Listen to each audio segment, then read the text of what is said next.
Су деген жақсы ғой. Су бар жерде ну бар дейді. Дұрыс айтасың. Ай, су бар жерде өмір бар дейді. Су бар ма? Бұл өмірдің мәні мағынасы суда. Өсер ел өзен жағалайды, өсер ұл өнер жағалайды деген бар. Мінекей. Бұл керемет қой мынау. Әттең бұл аз болып қалды негізі. Бұдан қатты еді жылда.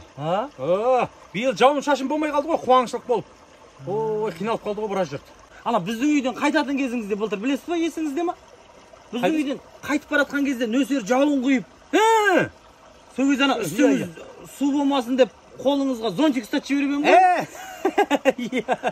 Есінде. Соны ойлаймын да, ана зонтик болмағанда не болар еді? Ойбой, не болар еді? Ой, бұл зонтик болмағанда не болар еді? Зонтик болмағанда малмандай су болар ем ғой. Зонтикті айтамын да, ақсақал. Енді дұрыс қой, бір айттың қойса енді. Несін айта бересің оны? Зонтик болған жақсы болды енді. Болмаса да жетем ғой үйге. Айтып атқаным ғой.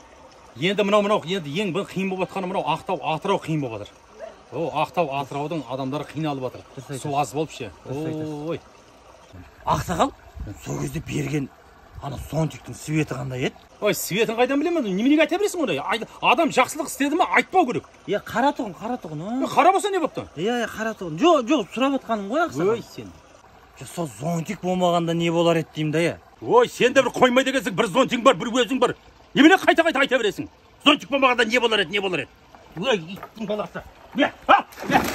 Ақсақал. Не болады? Осындай болады не адам? Көтіңіне қышу қанды ма? Секіріп кеткенің. Зонтигің болмағанда не болады? Зонтигің болмағанда. Зонтигің тұрайын сенің. Адам, зонтигіңді көтіңе тықпадың ба?